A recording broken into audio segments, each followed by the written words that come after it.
Yabba dabba dabba, yabba dabba dabba. You know what? I love the old talk shows, and I don't. You know what I mean? Who likes a talk show anymore these days? People used to watch talk shows, and I was one of them. You know what I mean? I would watch Merv Griffin do his thing, and I mean, you know, he used to show the inside of his blazer a little bit. Mine's just simple. He would have but I mean, he was Merv Griffin, for Christ's sake. It's like a media personality. You look into the histories of some of these famous people and you see what they did before they came an old cretin, you know, and and you say, oh my God, you know, you ever seen Paul Anka? He looked like a butter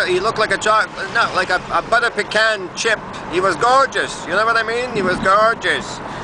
This guy, Paul Anka, could sing like a bird. Hey, there he is. And you know what, the big bad Michael Jackson, you know, he did a Paul Anka tune. His last single was This Is It.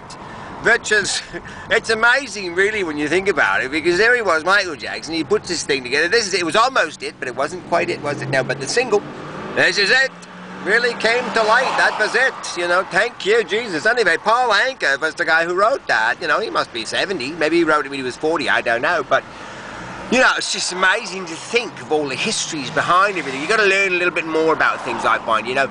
Don't be satisfied with the first impressions. Get a second opinion. Think about it. You know what I mean? Think about it. That's a big thing. And they don't want you to think, you know, analytically or skeptically out there. They just want you to take it in, buy the chicken, you know, buy the car, buy the gun, whatever. Just buy something, basically, is what they're trying to get us to do, always. Buy something.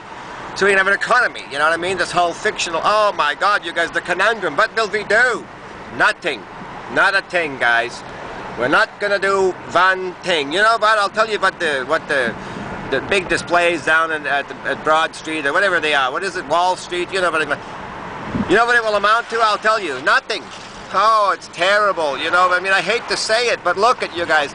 The First World War was only like 70, 80 years ago, whatever it was. I mean, come on. They had millions of deaths. Millions. Second World War cracked up about 20 years later. Another million, like, you know, we haven't, Gaddafi's dead, Hussein's dead, you know, Bin Laden's dead. It's all downhill, guys. You know what I mean? Like, you can run around with placards here in the first world until you know, your nuts are dragging on the ground. But this is a serious conundrum we've got ourselves in. We've got ourselves in a commodity-based world, you know, and sharing isn't the name of the game, right? So it's all about, like, the conundrum, right? The impossibility of it all. You know, the rich and the poor. I heard on the radio the other day that if you make $1,000 a month, maybe even a year, you make more than half the world's population. And I thought, well, what the hell? I mean, should I just jump off the bridge? I mean, should I, you know, should I start a foundation right now? I don't know. I'm just really wondering a lot about it. But I'll tell you, there's a great conundrum out there, and I'm happy to be part of it, because really, life is life, right? Here we are. Life.